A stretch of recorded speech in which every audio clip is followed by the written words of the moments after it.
नमस्कार। आज इस वीडियो में हम लोग आंखों देखा गदर पाठ का प्रश्नोत्तर करेंगे। ठीक है, समझ गए? तो आज के इस चैप्टर में, इस वीडियो में हम लोग आंखों देखा गदर क्या का जो प्रश्नोत्तर है उस पर ध्यान देंगे।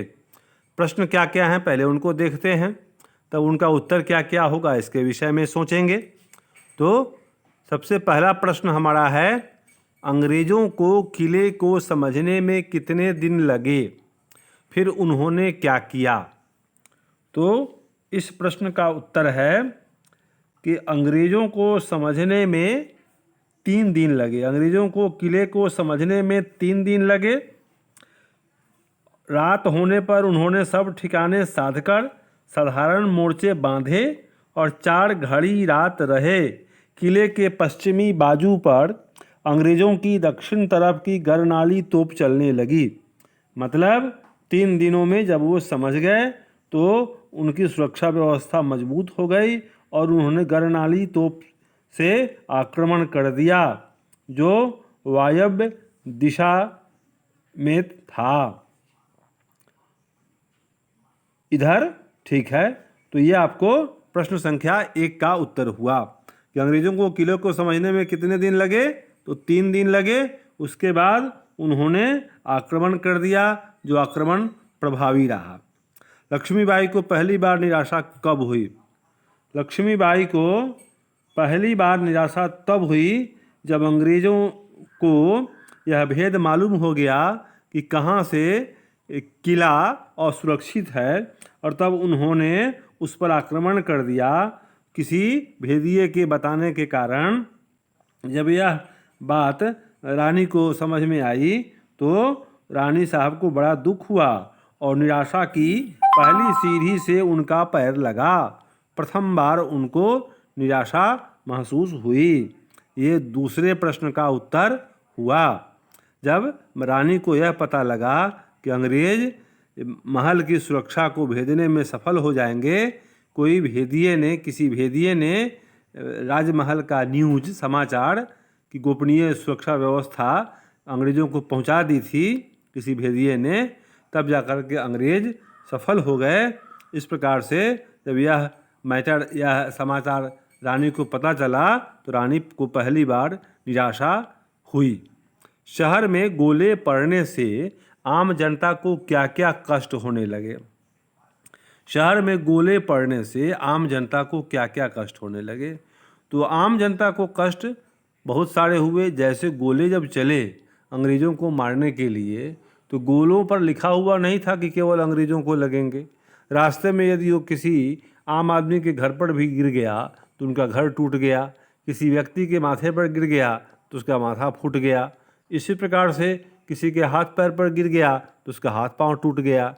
तो इस तरह से कहने का मतलब ये है कि आम आदमी को भी हथियार चलने से, गोला बारूद चलने से मृत्यु का सामना करना पड़ा। उनको नुकसान हुआ, भारी क्षति हुई।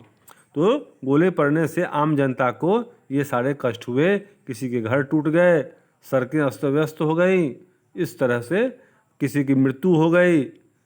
कोई आदमी सुरक्षित नहीं था। 7वें दिन सूर्यास्त के बाद क्या हुआ? रात के समय तोपें क्यों चालू की गईं? 7वें दिन सूर्यास्त के बाद क्या हुआ? तोपें क्यों चालू की गईं?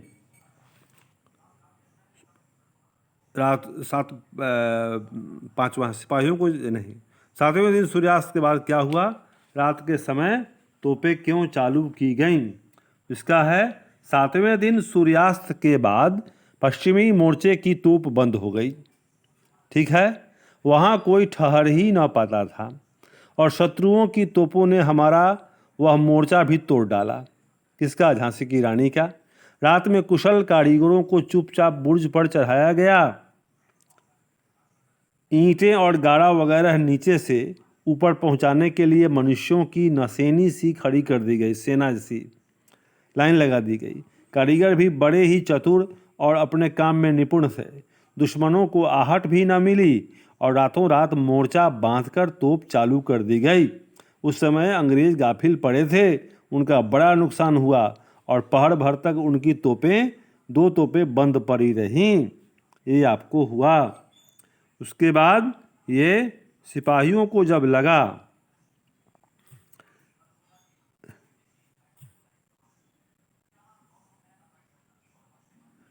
कि झांसी अंग्रेजों के हाथ लग जाएगी तो उन्होंने क्या किया। जब सिपाहियों को ये लगा कि झांसी अंग्रेजों को हाथ लग जाएगी और वे उनके ऊपर ज़रा भी दया नहीं करेंगे, तो इस विचार से उनका हौसला और दूना हो गया। बाई साहब ने सब सरदारों को इकट्ठा करके कहा कि आज झांसी लड़ी तो कुछ पेशवा के बल पर नहीं और आगे भी कि उसे किसी की मदद की ज़रूरत नहीं। लेकिन इस प्रश्न का उत्तर सिर्फ इतना ही है कि सिपाहियों को जब यह विश्वास हो गया कि झांसी अंग्रेज़ों के हाथ लगेगी और वे हमारे ऊपर ज़रा भी दया न करेंगे, तो इस विचार से उनका हौसला और दूना हो गया। इतना ही इस प्रश्न का उत्तर है। बाई साहब मतलब झांसी की रानी ने सरदारों से क्या कहा। बाई साहब के कहने का सरदारों पर असर पड़ा। क्या असर पड़ा? तो इसका उत्तर है, बाई साहब ने सब सरदारों को इकट्ठा करके कहा कि आज झांसी लड़ी तो कुछ पेशवा के बल पर नहीं और आगे भी उसे किसी की मदद की ज़रूरत नहीं। ऐसा निश्चय करके सरदार लोग और स्वयं बाई साहब परकोटे की दीवारों पर फिर से मेहनत करने लगे। ठीक है। ये इसके बाद का प्रश्न 5, 6, 7। 10वें दिन की लड़ाई का क्या महत्व है? 10वें दिन की लड़ाई का क्या महत्व है, ये हम लोग देखने वाले हैं अभी। 5, 6 और 7, ये 7वां प्रश्न है आपको, तो इसका उत्तर यहाँ पर है। वह लड़ाई का 10वां दिवस था। झांसी के सब लोग इस लड़ाई पर ही झांसी के भाग्य का निर्णय समझते थे। इसलिए जब लड़ाई होने लगी 10वें दिन की, सब लोग युद्ध देखने के लिए परकोटे की दीवार पर आकर जम गए। ठीक है, ये इस प्रश्न का उत्तर हुआ। भेदिये ने लक्ष्मीबाई को आकर क्या खबर दी? लक्ष्मीबाई पर इस खबर का क्या असर पड़ा? तो इतने में ही एक भेदिये ने आकर खबर दी। भेदिये ने आकर लक्ष्मीबाई को यह खबर दी कि 2-2.5 लाख रुपयों का गोला बारूद खर्च करके भी अंग्रेज सरकार को जय मिलती दिखाई नहीं देती। उनका गोला बारूद भी अब चुक गया है, मतलब समाप्त हो गया है। इसलिए कल पहाड़ भर लड़ाई लड़ने के बाद उनका लश्कर उठ जाएगा। ये आपको हो गया। यह सुनकर बाई साहब को कितना आनंद हुआ होगा, यह तो उनका मन ही जानता होगा। उनके चेहरे पर चमक आ गई। भेदिये विलायती बहादुर कौन थे? पाठ में वर्णित उनकी भूमिका का वर्णन कीजिए। तो विलायती बहादुर थे वो जो 1500 की संख्या में थे। तो 1500 विलायती अर्थात मुसलमान अरब जो बहुत दिनों से उनके यहाँ नौकर थे, उन्हें लेकर तलवार खींचकर वे मतलब रानी तुरंत ही किले से नीचे उतरी और बड़े दरवाजे से दक्षिण की ओर चल दी और गोरे लोगों पर इन विलायती बहादुरों ने बड़ी बहादुरी से आक्रमण किया और उनको उस दिन के मैच में, उस दिन के युद्ध में परास्त किया। तो ये लोग थे, ये अरबी मुसलमान थे जो रानी के यहाँ नौकर थे। ठीक है, विपत्ति के समय में नौकर चाकर भी लड़ते हैं, इसलिए उनको लड़ाया गया। लक्ष्मीबाई को, अब ये प्रश्न, लक्ष्मीबाई को वृद्ध सरदार ने किन किन अवसरों पर सलाह दी, इसके क्या परिणाम हुए? ये बहुत अच्छा प्रश्न है। लक्ष्मीबाई को वृद्ध व्यक्ति ने 2 अवसरों पर सलाह दी है। वो पहला अवसर है कि जब उस समय जो युद्ध हो रहा था विलायती गोरों के साथ, विलायती मुसलमानों और अंग्रेज़ों में, तो जब उस समय बहुत ज़्यादा मारामारी हो रही थी, युद्ध भयंकर स्थिति में था, तो उस समय वह आकर के रानी को बोला कि बाई साहब का हाथ रोककर कहने लगा, महाराज इस समय आगे जाकर गोली का शिकार होना व्यर्थ है। गोरे लोग इमारतों की आड़ लेकर गोलियां चला रहे हैं। सैकड़ों गोरे शहर के अंदर आ गए हैं, इसलिए शहर के सब फाटक उन्होंने खोल दिए हैं। इस समय लड़ने से कुछ हासिल नहीं। आप किले में जाकर बंद करके फिर कोई युक्ति सोचें। हमें समय को फिर से लौटा लाना है। ये सलाह दिया उस व्यक्ति ने पहली बार। और दूसरी बार वो सलाह दिया कब? जब महारानी अंग्रेज़ों को जीतते हुए देखकर बहुत दुखी हो गईं और उनको कहीं से सहायता नहीं मिल रही थी, तो वो बोली कि जाकर के सभी लोगों को मरवाने से अच्छा है कि मैं ही मर जाती हूँ। तो महल के सारे कर्मचारियों को उन्होंने बोला कि आप लोग अपनी अपनी सुरक्षा कीजिए, रात में महल छोड़ के निकल जाइए, मैं इसी महल में रह कर के आत्मदाह कर लूँगी। तो इस अवसर पर उस वृद्ध व्यक्ति ने उनको बहुत अच्छी सलाह दी। उसने सलाह दी उनको कि महाराज आप जरा शांत हों, ईश्वर ही शहर पर यह दुख लाए हैं, मनुष्य इसका कोई इलाज नहीं कर सकता। आत्महत्या करना बड़ा पाप है। दुख में धैर्य धारण करके गंभीरतापूर्वक सोचना चाहिए कि उससे बचने के लिए आगे कोई रास्ता निकल सकता है या नहीं। आप शूर हैं, रात में तैयारी करके शहर के बाहर निकल चला जाए, मौका पड़ने पर शत्रु से दो हाथ लड़ते हुए घेरा तोड़कर पेशवा से मिला जाए। इस बीच में यदि मृत्यु आ गई तो बहुत अच्छा। यहाँ आत्महत्या करके पाप संचय करने की अपेक्षा युद्ध में स्वर्ग जीतना अच्छा है, उत्तम है। इन शब्दों से बाई को बहुत ही धीरज बंधा और वे स्वस्थ हुई और निराशा के माहौल से बाहर निकली। शहर की दीवार पर चढ़ने के लिए अंग्रेज़ों ने कौन सी युक्ति सोची? अंग्रेज़ों ने ये दीवार पर चढ़ने के लिए बहुत सारे कर्मचारियों को माथे पर घास का बड़ा बड़ा बंडल लाद दिए और उसी बोझे को बंडल को नीचे रख करके वे उस पर चढ़ करके दीवार के ऊपर चढ़ गए। गोरे लोग झांसी शहर में घुसकर क्या करने लगे? अपने प्राण बचाने के लिए लोगों ने क्या किया? गोरे लोगों ने झांसी शहर में घुसकर लोगों को मारना और लूटना शुरू कर दिया।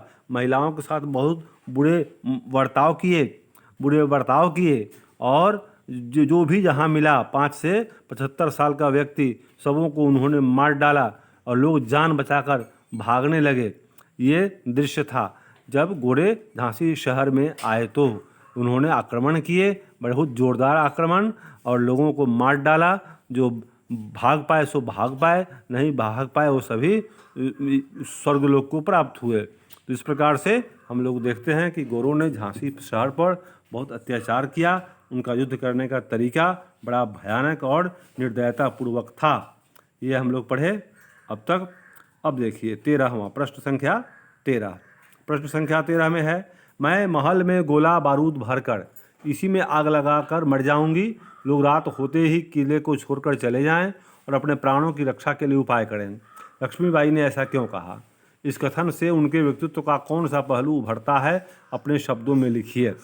ये जब अंग्रेज़ों के हाथ झांसी को पराजय मिलने लगी लक्ष्मीबाई को, तब उन्होंने देखा कि उनके युद्ध नीति से, युद्ध के कारण आम आदमी को बहुत नुकसान हो रहा है। लोगों के घरों पर गोला बारूद गिर रहे हैं, लोगों की मृत्यु हो रही है। तो राजमहल की लड़ाई है और उससे आम आदमी को नुकसान हो, यह देखकर महारानी ने अपने आप को महापातकी समझा और उन्होंने युद्ध को समाप्त करने का निर्णय लिया।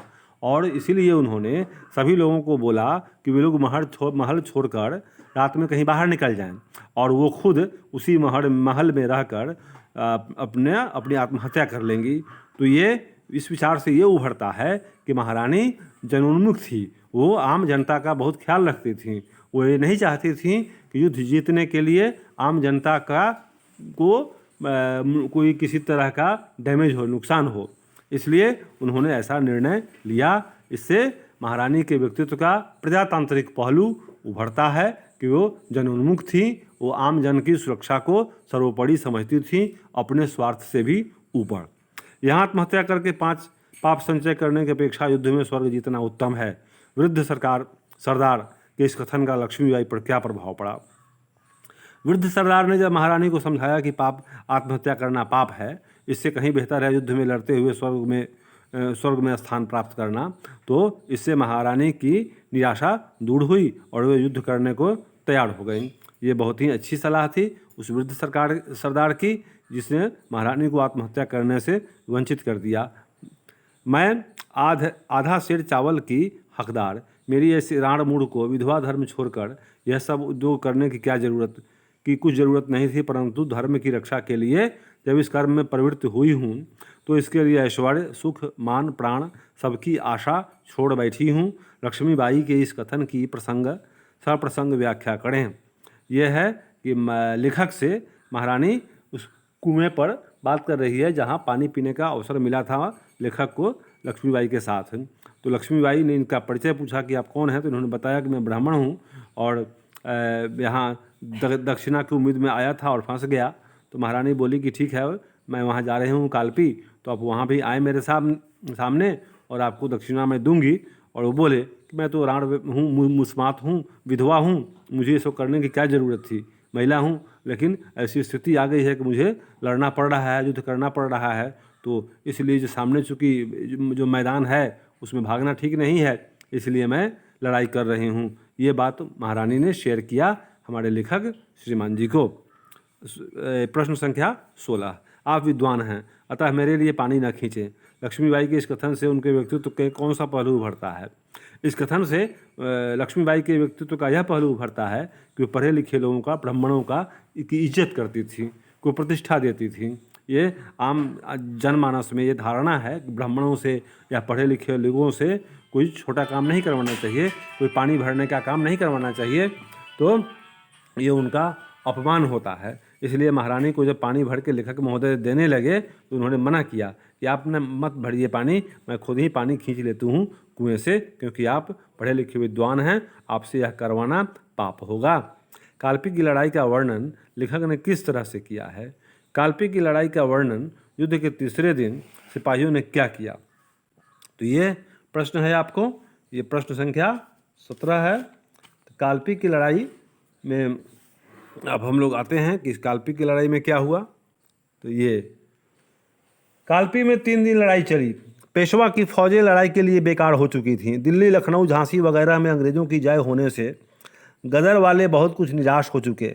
गदर वाले मतलब झांसी की रानी के लोग। इसलिए बहुत से पुराने तजुर्बेकार पलटनी लोग अपने प्राणों के भय से पलटने छोड़कर चले गए थे। अंग्रेज़ सरकार ने उनके नाम पहले से ही जगह जगह जाहिरनामे में लगा रखे थे। इसलिए भेष बदलकर वे लोग दूसरे काम धंधे करने लगे। जो नए लोग रखे गए थे वे बिल्कुल नौसिखिए थे, उन्हें ढंग की कवायद भी न आती थी, इसलिए टिकाऊ नहीं थे। इतना ही नहीं, गदर में अच्छे और दमदार लोग जब मिलने को राजी नहीं हुए तो नए सिपाहियों, चोरों, लुच्चों और लुटेरों को भर्ती कर लिया गया। जो जैसे ही उनको हार का एहसास हुआ, तीसरे दिन वे लोग शहर के लोगों को ही लूटने लगे, अपने लोगों को ही लूटने लगे, क्योंकि वो सिपाही तो थे नहीं, वो चोर उचक्के थे। इस प्रकार से पूरे शहर में वो घुसे, दंगा, लूट, अनीति मचाई। चीनी की तो सड़क पर बिछावत बिछ गई। अनाथ स्त्रियों की बड़ी दुर्दशा हो गई। वे लोग लूटपाट करने लगे। इस प्रकार तीसरे दिन सिपाहियों ने बहुत बड़ी गलती की और उन्होंने अपनी गलत छवि प्रस्तुत की, साबित कर दिया कि वे चोर उचक्के हैं, वे सैनिक नहीं हैं। निम्नलिखित वाक्यों की सप्रसंग व्याख्या करें। परंतु निराशा की शक्ति भी बहुत विलक्षण होती है। जब सिपाहियों को लगा कि वे निराश हो गए कि अब वो हार जाएंगे, अंग्रेजों का यहाँ राज हो जाएगा, तो वे लोग लड़ने को तन मन से तैयार हो गए। मरता क्या न करता कहावत है। तो जब उन लोगों को लगा कि वे मर जाएंगे तो वे मरने को उतारू हो गए, मन से लड़ने लगे। तो निराशा के बादल कुछ छटे। इस प्रकार से यह कहा जाता है कि निराशा की शक्ति भी विलक्षण होती है। जब मनुष्य को खोने के लिए कुछ नहीं रहता है तो वह झोंक से लड़ता है, वह जोर शोर से लड़ता है। यही यहाँ पर है। भेड़िए जब भेड़ों के झुंड पर झपटते हैं, ये सीन है आपको कि जब अंग्रेज आम आदमी पर, झांसी की जनता पर आक्रमण कर रहे थे तो वहाँ के लोग ऐसे भाग रहे थे जैसे वे भेड़ हों, और अंग्रेज सैनिक क्या थे, वे भेड़िए हों। भेड़िया आक्रमण करते हैं भेड़ों पर, तो वे आम आदमी भेड़ों की तरह भाग रहे थे प्राण बचाकर, और अंग्रेज उनको खदेड़ के मार रहे थे, पकड़ रहे थे, पीट रहे थे, उनको गोलियां मार रहे थे, हाँ, तो ये हाथ पांव काट दे रहे थे। तो ये सब दृश्य है।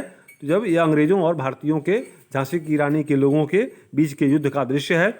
यहाँ के लोग भेड़ों की तरह प्राण बचा के भाग रहे थे और अंग्रेज उनको भेड़ियों की तरह उन पर झपट्टे मार रहे थे, उनको पकड़ रहे थे, उनको गोलियां मार रही थी, उनको मृत्यु प्रदान कर रहे थे। आत्महत्या करना बड़ा पाप है। दुख में धैर्य धारण करके गंभीरतापूर्वक सोचना चाहिए। यह है कि महारानी को सरदार ने समझाया। जब उन्होंने आत्महत्या करने का निर्णय लिया था तो उस व्यक्ति ने समझाया कि आत्महत्या करना पाप है, इससे अच्छा है कि लड़ते हुए युद्ध भूमि में वीर गति को प्राप्त हो जाए व्यक्ति। तो यह सोचकर महारानी का हृदय फिर उत्साह से भर गया और उनके मन से निराशा का बादल छट गया। तो ये आपको इन पंक्तियों की व्याख्या है। आप इन्हें अपने शब्दों में लिखेंगे और अच्छा अंक लाने के लिए सुंदर हैंडराइटिंग, सही शब्दों का चयन, सही वाक्य विन्यास और अपने मन की अभिव्यक्ति आप करें। पाठ के आधार पर आपको पूर्ण अंक आएंगे, आप इसका विश्वास रखें। आपको लिखना है फैक्ट, तथ्य लिखिए, बात नहीं बनाइए। और जो भी तथ्य दिए गए हैं चैप्टर्स में उन्हीं को लिखें। अपने मन से जोड़ तोड़ करके कहानी लिखने से नंबर नहीं आता है। नंबर तभी आएगा जब आप किताब में लिखी हुई बात को पूर्ण रूप से हूबहू लिखें। अपनी भाषा का इस्तेमाल करें और अंक लाने के लिए मेरे दोस्तों एक गांठ पार लीजिए, सुंदर हैंडराइटिंग का होना, सुंदर लिखावट का होना बहुत ही ज़रूरी है। तो सुंदर लिखावट के लिए आप अगर जिसका गड़बड़ है वो ये करें कि अभी भी हैंडराइटिंग सुधारने की कॉपी मिलती है, हैंडराइटिंग लिखावट सुधारने की कॉपी बिकती है बाज़ारों में, आप वहाँ से खरीदें और रोज़ आधा घंटा 1 घंटा प्रैक्टिस करें कि जब तक कि आपको अपनी लिखावट संतोषजनक मालूम न पड़ जाए। इसके लिए ना किसी कोचिंग में जाने की ज़रूरत है, न कोई ट्यूशन पढ़ने की ज़रूरत है। सिर्फ किताब की दुकान पर जाएं, वहाँ से वो सुंदर हैंडराइटिंग बनाने की कॉपी खरीदें और उस पर स्वतः सेल्फ स्टडी के द्वारा प्रैक्टिस करें। आप 1 सप्ताह में अपनी हैंडराइटिंग ठीक कर सकते हैं। ये मेरी आपको सलाह है। ठीक है, इसके बाद हम लोग आते हैं ये व्याकरण वाले पाठ पर। ये पाठ के आसपास जो है ये आप खुद पढ़ेंगे, इसमें वक्त मैं नहीं लगाऊंगा क्योंकि ये एग्ज़ाम में आपको आने वाला नहीं है। तो ये अब देखिए, ये आपको है भाषा की बात, ये व्याकरण का प्रश्न। व्याकरण के लिए अलग से भी वीडियो बन रहा है स्पेशल सारे टॉपिक्स पर, लेकिन जो पाठ के अंत में दिए गए प्रश्न हैं मैं उनका भी समाधान करता चल रहा हूँ ताकि कोई प्रश्न छूट नहीं जाए। तो ये देखिए, इसमें विशेषण चुनना है। निम्नलिखित वाक्यों में विशेषण चुनें। दूरबीन से बेचूक निशाना, ये बेचूक है, निशाना के पहले बेचूक, निशाना कैसा बेचूक, बेचूक हो गया विशेषण। तीसरे धमाके, धमाका कौन, तो तीसरा, ये भी तीसरा हुआ विशेषण। उत्तम गोलंदाज, ये उत्तम हुआ विशेषण। इसमें है ये लाल फड़के, लाल और भड़के, ये दोनों विशेषण, 2 विशेषण का प्रयोग हुआ है। लाल भड़के गोले, रात्रि के अंधकार में गेंद की तरह, गेंद की से तुलना हो गई, गेंद भी विशेषण है यहाँ। उड़ते हुए बड़े विचित्र लगते थे। उस दिन महलों पढ़ी अंग्रेजी तोपों, ये अंग्रेजी तोपों, तोप कौन सी, तो अंग्रेजी, तो अंग्रेजी यहाँ हो गई विशेषण। शनि दृष्टि, दृष्टि कैसी, शनि की, तो शनि यहाँ विशेषण है। बहुत से पुराने तजुर्बेकार पलटनी, तजुर्बेकार और पलटनी 2 विशेषण आए इसमें। ठीक है। रावत साहब ने कहा कि शत्रु का शहर है, महलों में बड़े धोखे हैं, तो बड़ा इसमें धोखा कैसा, तो बड़ा हो गया विशेषण। जो संज्ञा और सर्वनाम की विशेषता बतावे उसे विशेषण कहते हैं। इस तरह बड़ी राजी खुशी से, ये बड़ी यहाँ पर विशेषण है, राजी खुशी के पहले लगा है। शहर का प्रबंध बहुत अच्छा है विशेषण है। कारीगर भी बड़े ही चतुर, बड़ा भी और चतुर भी और निपुण भी, ये सब विशेषण के प्रयोग हुए हैं। इनमें आपको वाक्य बनाना है, तो वाक्य बनाते हैं हम लोग।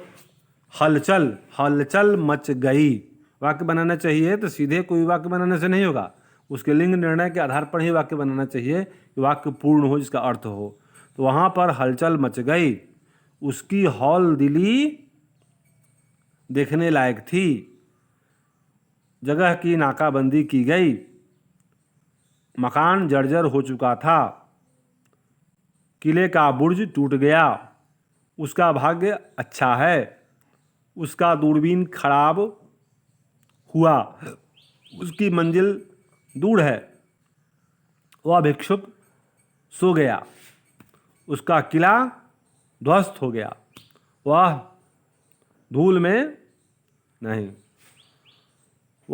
का नहीं, चलिए सीधे वाक्य बनाना है।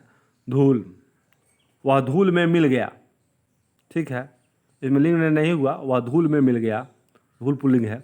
नहीं, नहीं, धूल स्त्रीलिंग है। धूल स्त्रीलिंग है श्योर। तो उसके चरणों की धूल मैंने माथे पे लगाई। उत्पत्ति की दृष्टि से निम्नलिखित शब्दों की प्रकृति बताएं। प्रकृति मतलब तत्सम, तद्भव, इसका मैंने व्याकरण बनाया है।